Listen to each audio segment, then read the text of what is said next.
reminds me of that Scream painting. And I think Angela needs to try marriage counseling. Hey spooky friends, I'm Sarah and welcome back to Thrills and Kills Booktube. Today I'm going to be doing an unhaul. So these are books that I've accumulated and I don't think they're going to work for me. In full disclosure, I've not read a single one of these books. There's just something about them, about the description, the subgenre, the cover, I'm not vibing with, and so my plan is to take them down to my little local free library, like sharing shelf. But if I have totally misjudged these, if you think there's something I'm missing that I should hold on to one of these, please let me know. Otherwise, they gotta go. They gotta make room on my shelves. So I have 11 books in here. 10 of them, I believe, came with my Nightworms subscription. So if you don't know, Nightworms is a monthly book subscription package. And there's usually like a main book, like a new release, and then there's a smaller one. And it's like the smaller ones that weren't doing it for me. So let's get going. And again, you let me know if I've misjudged it. Oh, and by the way, so today's t-shirt, Halloween 1978. Haddonfield. As of filming, it is the Wednesday right now before Halloween Ends comes out. I hope it is good and that it lives up to the hype. This is my favorite horror movie franchise. I'd be really upset if it's terrible.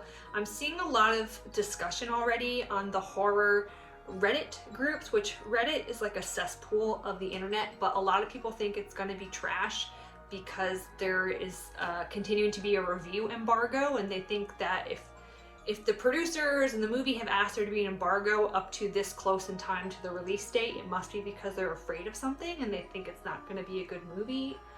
It could be trash and I would still like it, okay? It's Halloween, it's Michael Myers, and it's Jamie Lee Curtis. Anyways, back to the books I'm getting rid of. First up, I have actually seen people talk about this and leave good reviews, but I think it's the subgenre I'm not interested in, and that is Black Tide by Casey Jones. So it's a really neat cover. I will admit sometimes I like judge books by a cover quite literally. Oh god, and the very first blurb is by, I'm not going to say his name. The very first blurb is by an author of a book I read recently I really did not like. So there we go. So that right there is also a reason why I think I'm not going to like it, but I get the sense that this is a creature feature, and that's what I've seen alluded to in people's reviews, and I don't necessarily like creature features. It's also like an apocalyptic book, not something I'm quite interested in. Oh yeah, it says on the front, mayhem, masses of menacing monsters. This is one gnarly day at the beach. I don't, just the premise, it doesn't really sound that interesting to me. There's like drunkenness, one night stands, monsters, apocalypse. Not up my alley. But again, if I'm missing something, please let me know. Next up is a pretty well-known author, but I don't know, I like her stuff, but this one I think is a little too sci-fi, and that is Certain Dark Things by Sylvia Moreno Garcia. I will say I am torn on whether I should bring this down to the little free library, but I know if it sits on my shelves, it's just not going to get read, and like I hate having a book out there not being read. Like I want it to go to a good home and be read.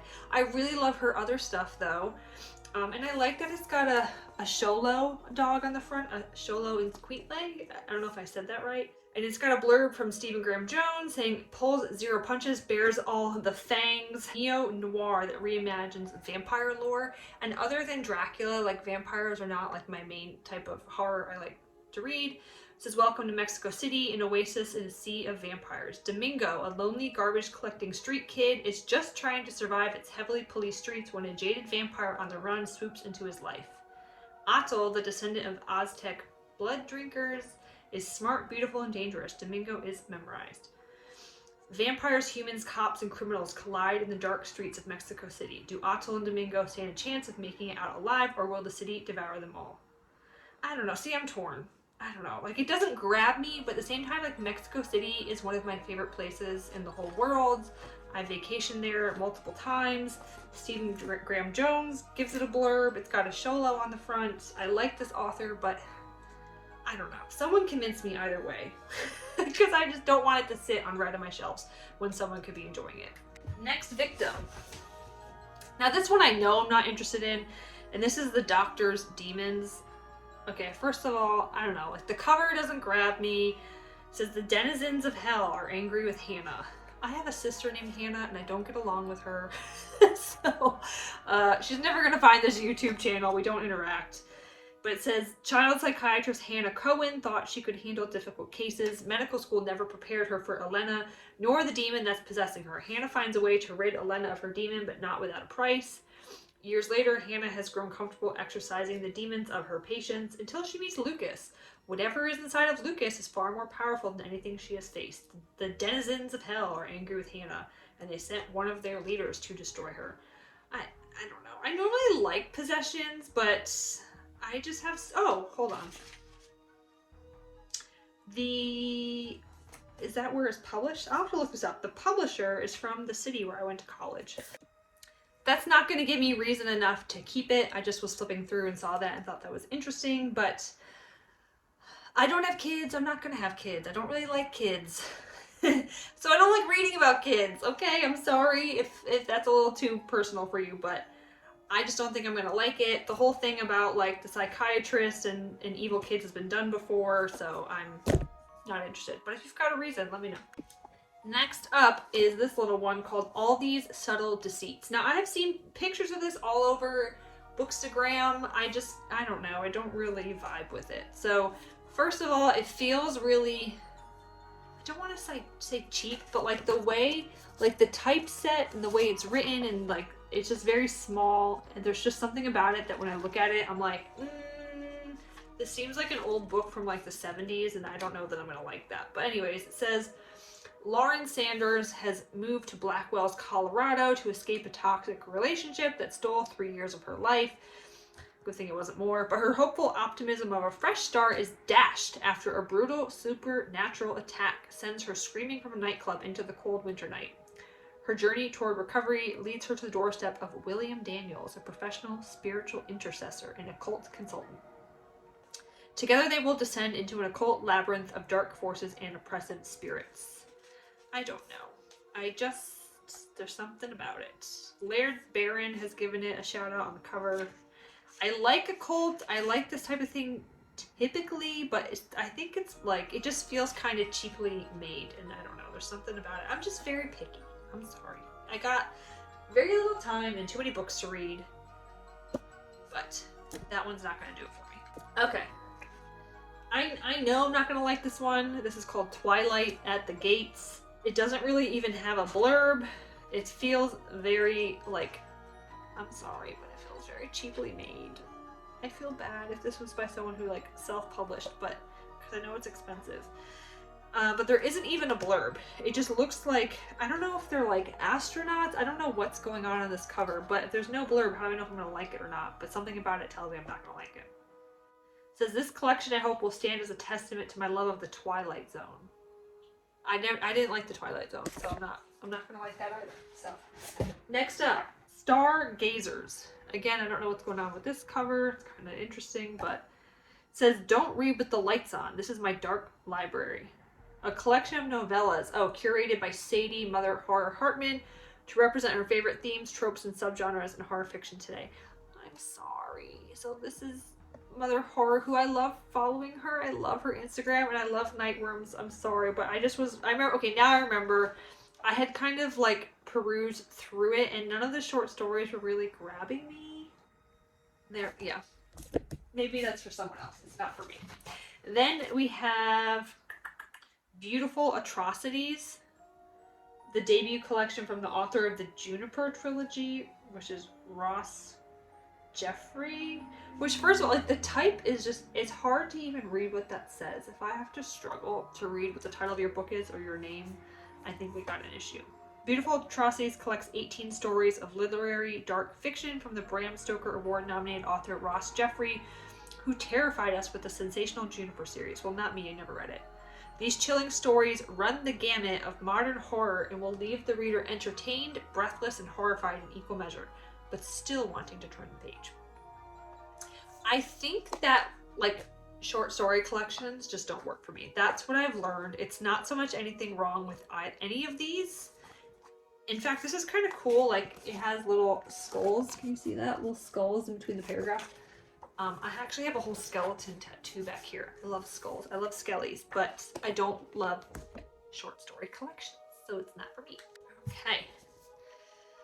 Then we have, what is this? And Then I Woke Up by Malcolm Devlin. It's a shorty. I actually kind of like that cover. That's neat. It reminds me of that Scream painting. In a world reeling from an unusual plague, monsters lurk in the streets while terrified survivors arm themselves and roam the countryside in packs. Or perhaps something very different is happening. When a disease affects how reality is perceived, it's hard to be certain of anything. Spence is one of the cured living at the Ironside Rehab Facility. Haunted by guilt, he refuses to face the changed world until a new inmate challenges him to help her find her old crew. But if he can't tell the truth from the lies, how will he know if he has earned the redemption he dreams of? How will he know he hasn't just made things worse? No. I don't know. There's something of, oh, I still have my little goodies in there. Good thing I opened that. There's just something about that's not grabbing me. We lived through a plague. I don't necessarily need to read about a plague. But again, Stephen Graham Jones has a shadow on the front. A scathing portrait of the world we live in and a running commentary on what's story, what's truth, and what's not. Not for me. Sorry. Okay, and then we have Waif by Samantha Kolesnik through Grindhouse Publishing. It says Angela has everything she thought she ever wanted, a successful husband, a lavish house, and a bottomless fortune. Well, la-di-da, Angela. Don't we all wish we could have that? But the sight of a strange man in a grocery store one night reawakens her dormant sexuality, and soon Angela embarks on a dangerous descent into the world of underground pornography and back alley plastic surgery. As the stakes get higher, long buried memories resurface, and Angela finds herself enamored with Rena, a fetish film performer. With some help from a queer gang called the Waifs, Angela is forced to make the decision between her unhappy upper-class life and the treacherous world of underground film. Angela needs to try therapy. It sounds like it could be good. In fact, it sounds like it's got a lot to say about social commentary, and it sounds like an important book. It's just not for me. That's all I'm going to say. And I think Angela needs to try marriage counseling. Okay, then we've got Jawbone. So I actually was interested in this, and then was it Jordaline Reeds? Didn't like it. So I think I'll have to go back. I think it was Jordaline Reeds. It was someone whose opinion I trust and whose taste in books lines up with mine almost perfectly, and therefore when they said they didn't like it, which I'm like 95% positive it was Jordaline, if that person said they didn't like it, I knew I wouldn't like it. This is Jawbone by Monica Ojeda. Actually, it's a translated work, and it says, Fernanda and Annalise are so close they are practically sisters, a double image, inseparable. So how does Fernanda end up bound on the floor of a deserted cabin, held hostage by one of her teachers and estranged from Annalise? No, it doesn't, I don't know. There's something about that. Doesn't sound great for me. And it also says it draws inspiration from Herman Melville and H.P. Lovecraft. I don't like Lovecraft stuff. His style is not for me. So, no. Sorry. Not for me. Okay, that was all the horror. That was 10 that I don't think are gonna, well, 9 that I don't think are gonna work for me.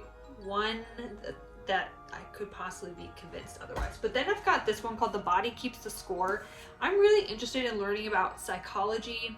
I minored in it in college, and so I do like to read about it and kind of expand my knowledge base. And this was everywhere at once, like on TikTok and YouTube, like last year. And I got maybe 25% of the way through, and I'm just not digging it. I don't like the way he writes, and I also know there's a lot of criticism of him that's beyond the extent of this video. So long story short, I'm gonna give it away. Someone else can enjoy it, because I'm not. And also, I found some of my little goodies, like, so Nightworms, you get a sticker, a magnet, things like that. Look at this little, I'm so glad I pulled that book out, because this sticker was in there. You're never alone if you have demons. Maybe I should get that, like, tattoo. I'll just go to my tattoo artist and be like, here you go, that's what I want right there. You're never alone if you have demons. I love that. That's it. That's 11 books that I'm going to bring down to my town's little free library and give away, unless someone has a compelling reason that I've misjudged something and I should give something a try. I probably won't listen to you, because you don't know me very well, but I'm very pig-headed and do what I want to do. My husband says I'm a bull in a china shop. Okay, I just know what I like and what I don't like. Have you unhauled any books lately? How do you feel about keeping books on your shelves that you know aren't going to work for you, or would you rather give those books a good home? I feel sad looking at them knowing they're not going to get read. So, and I hope Halloween Ends is good. So hopefully by the time this video comes up, I've watched it and I've enjoyed it. I'm gonna be very upset if it's not good, but that's everything I've got for you today. I gotta get rid of these 10 books. And in the meantime, stay spooky, my friends.